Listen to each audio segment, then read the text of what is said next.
Hey guys, welcome to government jobs Gyan YouTube channel. Guys, आज की इस वीडियो में हम बात करेंगे bank of Baroda office assistant peon के new recruitment notification online form apply process के बारे में। जी हाँ दोस्तों, बैंक ऑफ बड़ौदा ने ऑफिस असिस्टेंट पियोन के 500 खाली पदों को भरने के लिए नोटिफिकेशन रिलीज कर दिया है। कैसे आप इस भर्ती में पार्टिसिपेट करने के लिए अपने फॉर्म अप्लाई कर सकते हो बिना कोई मिस्टेक किए हुए, इसकी पूरी जानकारी हम आपको स्टेप बाय स्टेप रजिस्ट्रेशन से लेकर प्रिंट तक इस वीडियो में देंगे। बस आपको इस वीडियो को स्किप के बिना शुरू से लेकर एंड तक देखना है। उसके बाद वीडियो पसंद आए तो इसे लाइक और शेयर कर दें। चैनल पर नए हो तो इसे सब्सक्राइब कर लें। साथ ही साथ दोस्तों, आपको फॉर्म अप्लाई करते हुए जो भी प्रॉब्लम फेस हो रही है उन सभी का हल आपको इस वीडियो में मिल जाएगा। कैसे आपको अपनी एजुकेशनल क्वालिफिकेशन की डिटेल देनी है, कैसे आपको अपना फोटो और सिग्नेचर यहाँ पर अपलोड करने हैं, कैसे आपको अपने डॉक्यूमेंट अपलोड करने हैं, कौन सा डॉक्यूमेंट कितने केबी में आपको अपलोड करना है, पूरी जानकारी आपको इस वीडियो में दी जाएगी। साथ ही साथ कौन से स्टेट में कितनी वैकेंसीज निकली है। जी हाँ दोस्तों, ये जो भर्ती होगी यहाँ पर ऑल इंडिया की भर्ती है। इंडिया के सभी स्टेट में यहाँ पर वैकेंसीज निकली है। तो इस भर्ती के ऑनलाइन प्रोसेस की पूरी जानकारी के लिए एंड तक आपको हमारे साथ इस वीडियो में बने रहना है। तो बिना कोई वक्त गंवाए चलिए शुरू करते हैं। आपको इस वीडियो के डिस्क्रिप्शन बॉक्स में हमारी वेबसाइट ind-sarkari-naukri.in के इस पेज का लिंक मिल जाएगा। यहाँ पर आपको इस भर्ती के रिगार्डिंग सभी डिटेल्स प्रोवाइड कर दी गई है। बैंक ऑफ बड़ौदा में ऑफिस असिस्टेंट पियोन के 500 खाली पदों को भरने के लिए नोटिफिकेशन रिलीज हो चुका है। आप 3 मई 2025 से 23 मई 2025 तक अपने फॉर्म अप्लाई कर सकते हो। सैलरी आपको 19,500 से 37,815 के बीच में प्रोवाइड कर जाएगी। 10वीं पास कैंडिडेट ऑल इंडिया से अप्लाई कर सकते हैं। 18 से 26 साल यहाँ पर आपकी आयु सीमा रखी गई है। अप्लाई करने के लिए आपको इस पेज को नीचे स्क्रॉल डाउन करना है। इंपोर्टेंट लिंक सेक्शन में आकर ऑफिशियल नोटिफिकेशन पीडीएफ लिंक पर क्लिक करके इस भर्ती के नोटिफिकेशन को ओपन कर लेना है और इसमें से आपको पूरी डिटेल रीड कर लेनी है। यहाँ पर आपको सभी डिटेल्स प्रोवाइड कर दी गई है, जैसे कि क्या पोस्ट का नाम है, कितनी उसके लिए नंबर ऑफ वैकेंसीज है, साथ ही साथ कौन से स्टेट में, जी हाँ दोस्तों, इंडिया के कौन से स्टेट में कितनी वैकेंसीज है, कौन सी कैटेगरी के लिए कितनी वैकेंसीज है, कैसे आप अप्लाई कर सकते हो और कब से कब तक आप अप्लाई कर सकते हो। पूरी जानकारी यहाँ पर आपको इस नोटिफिकेशन में दे दी गई है। आप सभी डिटेल्स यहाँ से रीड आउट करें, उसके बाद अपने फॉर्म अप्लाई कर लें। फॉर्म अप्लाई करने के लिए भी आपको हमारी वेबसाइट के इसी पेज पर ही अप्लाई ऑनलाइन का लिंक दिया गया है। जैसे ही आप इस लिंक पर क्लिक करेंगे तो आपके सामने यहाँ पर बैंक ऑफ बड़ौदा का ये ऑफिशियल पोर्टल ओपन होगा।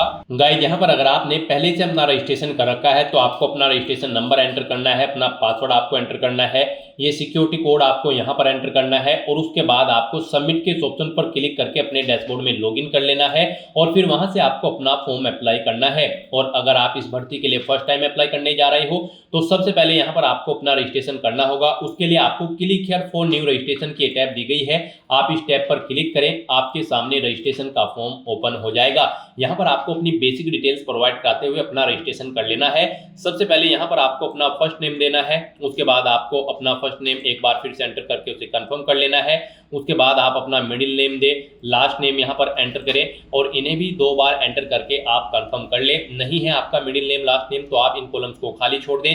उसके बाद यहाँ पर आपको अपना मोबाइल नंबर एंटर करना है, वही मोबाइल नंबर एक बार फिर से एंटर करके उसे कंफर्म कर लेना है। कोई अल्टरनेट मोबाइल नंबर है तो वो आप एंटर कर दे, नहीं है तो आप इस कॉलम को खाली छोड़ दें। उसके बाद गाइस, यहाँ पर आपको अपनी ईमेल आईडी के शुरू के कैरेक्टर एंटर करने हैं और फिर आपको यहाँ पर डोमेन नेम इधर से सिलेक्ट कर लेना है। उसके बाद आपको यहाँ पर अपनी कंप्लीट ईमेल आईडी टाइप करनी है, ये कैप्चा कोड आपको यहाँ पर एंटर करना है और फिर आपको यहाँ पर सेव एंड नेक्स्ट के इस ऑप्शन पर क्लिक कर देना है। नेक्स्ट आपके सामने कुछ इस तरह से इंटरफेस ओपन होगा। यहाँ पर आपको एक रजिस्ट्रेशन नंबर और पासवर्ड प्रोवाइड कर दिया गया है। वो रजिस्ट्रेशन नंबर और पासवर्ड आपके रजिस्टर्ड मोबाइल नंबर और ईमेल आईडी पर भी सबमिट किए गए हैं। आपको इन्हें केयरफुली नोट डाउन करके रख लेना है फ्यूचर यूज के लिए। और यहाँ पर अब आपको अपना फोटो अपलोड करना है, लाइव फोटो कैप्चर करना है और अपने सिग्नेचर आपको यहाँ पर अपलोड करने हैं। इनके लिए आपको गाइडलाइन दी गई है। आप यहाँ पर guideline for scanning the photograph and signature के इस लिंक पर क्लिक करें, आपके सामने ये पीडीएफ ओपन होगी। यहाँ पर आपका जो फोटो होगा वो 4.5 सेंटीमीटर इंटू 3.5 सेंटीमीटर में होना चाहिए और उसका साइज 20 KB से 50 KB के बीच में होना चाहिए। सिग्नेचर भी आपके 10 KB से 20 KB के बीच में होने चाहिए। डायमेंशन आपके सिग्नेचर की 140x60 पिक्सल में होनी चाहिए और ये डॉक्यूमेंट आपके JPG या फिर JPEG फॉर्मेट में होने चाहिए। तो यहाँ पर आपको चूज फाइल बटन पर क्लिक करना है, फाइल को सिलेक्ट करना है और अपना रिसेंट पासपोर्ट साइज फोटो यहाँ पर आपको अपलोड कर देना है।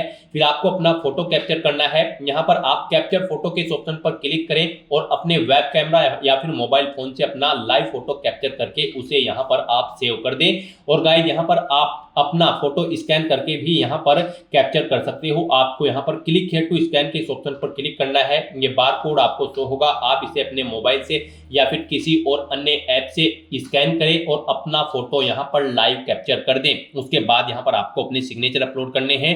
सिग्नेचर के लिए भी आपको यहाँ पर चूज फाइल के ऑप्शन पर क्लिक करना है, फाइल को सिलेक्ट करना है और अपना सिग्नेचर आपको यहाँ पर अपलोड कर देना है।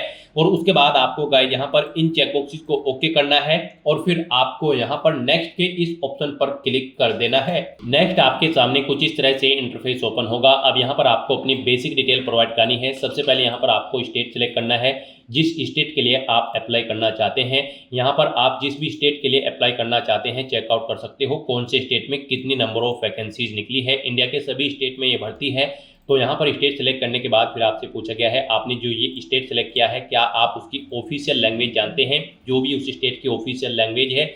जैसे कि यहाँ पर अगर आप उत्तर प्रदेश सेलेक्ट करते हैं तो फिर आपको हिंदी भाषा रीड राइट और स्पीक आनी जरूरी है। गुजरात के लिए अप्लाई कर सकते हो तो आपको गुजराती लैंग्वेज आनी जरूरी है, उसे रीड राइट स्पीक।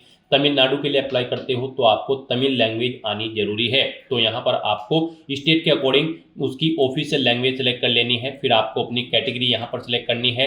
उसके बाद गाइस यहाँ पर आपसे पूछा गया है कि क्या आप PWBD कैंडिडेट हैं और आपकी डिसेबिलिटी की परसेंटेज 40% से अबव है। अगर है तो आप यस करेंगे, डिसेबिलिटी का टाइप सेलेक्ट करेंगे और फिर यहाँ पर आप अपनी सब डिसेबिलिटी है तो फिर यहाँ पर आप सब डिसेबिलिटी सेलेक्ट करेंगे और फिर यहाँ पर आप सब टाइप ऑफ मल्टीपल डिसेबिलिटी है तो यहाँ पर आप सेलेक्ट करेंगे। और अगर आप PWBD कैंडिडेट नहीं है तो यहाँ पर आपको नो ऑप्शन सेलेक्ट करना है, ये आगे की डिटेल आपको नहीं देनी होगी। उसके बाद यहाँ पर आपको इस पेज को नीचे स्क्रॉल डाउन करना है। फिर यहाँ पर आपसे पूछा गया है कि क्या आप यहाँ पर person with specified disability cover करना चाहते हैं under the definition section 2 of the RPWD act 2016 के। अगर चाहते हैं तो यस करें, नहीं तो नो ऑप्शन सेलेक्ट करें। उसके बाद यहाँ पर आपसे पूछा गया है आपकी रिलीजन, आपको अपना रिलीजन यहाँ पर सेलेक्ट कर लेना है। फिर यहाँ पर आपसे पूछा गया कि क्या आप माइनॉरिटी कम्युनिटी के अंतर्गत आते हैं। अगर आते हैं तो यस करें, नहीं तो नो ऑप्शन सेलेक्ट करें। एक सर्विसमैन है तो यस करें और फिर यहाँ पर आप अपनी एक सर्विसमैन की डिटेल दें, जैसे कि आपको आर यू डिसेबल्ड एक सर्विसमैन। अगर डिसेबल्ड एक सर्विसमैन है तो यस करेंगे, नहीं तो नो ऑप्शन सेलेक्ट करेंगे। पीरियड ऑफ सर्विस आपको देनी है मंथ में और अगर आप एक सर्विसमैन नहीं है तो यहाँ पर आपको नो ऑप्शन सेलेक्ट करना है। फिर यहाँ पर आपसे पूछा गया है कि क्या आप किल्ड एक्शन के सर्विसमैन हैं। अगर हैं तो आप यस करें, नहीं तो नो ऑप्शन सेलेक्ट करें। उसके बाद यहाँ पर आपसे पूछा गया है कि क्या आप यहाँ पर एज में रिलैक्सेशन चाहते हैं। अगर आप विडो है या फिर डाइवोर्स वुमेन है, अगर चाहते हैं तो यस करें, नहीं तो नो ऑप्शन सेलेक्ट करें। फिर यहाँ पर आपको अपनी नेशनलिटी सेलेक्ट कर लेनी है। फिर यहाँ पर आपको अपना एग्जामिनेशन सेंटर सेलेक्ट करना है। आप अपनी चॉइस के अकॉर्डिंग यहाँ पर कोई भी अपना एग्जामिनेशन सेंटर सेलेक्ट करें। उसके बाद यहाँ पर आपसे पूछा गया है आपका क्वेश्चन पेपर का मीडियम, यहाँ पर एग्जामिनेशन में आप किस लैंग्वेज में चाहते हैं। English and Hindi, English and Urdu, आपके स्टेट की लोकल लैंग्वेज के अकॉर्डिंग यहाँ पर आपके एग्जाम पेपर का मीडियम के ऑप्शन आपको शो कर दी जाएंगे। आप अपनी चॉइस के अकॉर्डिंग यहाँ पर अपने एग्जाम पेपर का मीडियम सेलेक्ट करें। उसके बाद यहाँ पर आपको अपनी डेट ऑफ बर्थ सेलेक्ट करनी है, पहले डे फिर मंथ फिर ईयर। उसके बाद आपको अपना जेंडर देना है, मेल फीमेल या फिर अदर। फिर यहाँ पर आपसे पूछा गया है कि क्या आपके जुड़वा भाई बहन हैं। अगर हैं तो आप यस करें, उनका नाम दें, उनका जेंडर सेलेक्ट करें, नहीं है तो नो ऑप्शन सेलेक्ट करें। अपना मैरिटल स्टेटस आप बताएं, आप मैरिड हो या फिर अनमैरिड। उसके बाद यहाँ पर आपको अपने फादर का नाम एंटर करना है, मदर का नाम एंटर करना है।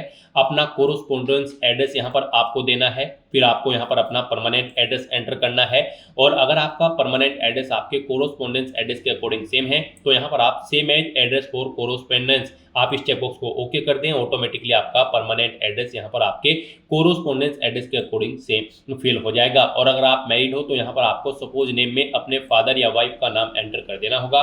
उसके बाद यहाँ पर आपको अपना GST इनवॉइसिंग एड्रेस सेलेक्ट करना है। आप किस एड्रेस पर कम्युनिकेट करना चाहते हैं, फिर यहाँ पर आपको आपकी कैटेगरी के अकॉर्डिंग एप्लीकेशन फीस का अमाउंट शो कर दिया जाएगा। इस तरह से अपनी सभी डिटेल्स फिल करने के बाद फिर आपको वैलिडेट योर डिटेल के इस ऑप्शन पर क्लिक करना है, अपनी सभी डिटेल्स को वैलिडेट कर लेना है और उसके बाद गाइज आपको सेव एंड नेक्स्ट के इस ऑप्शन पर क्लिक कर देना है।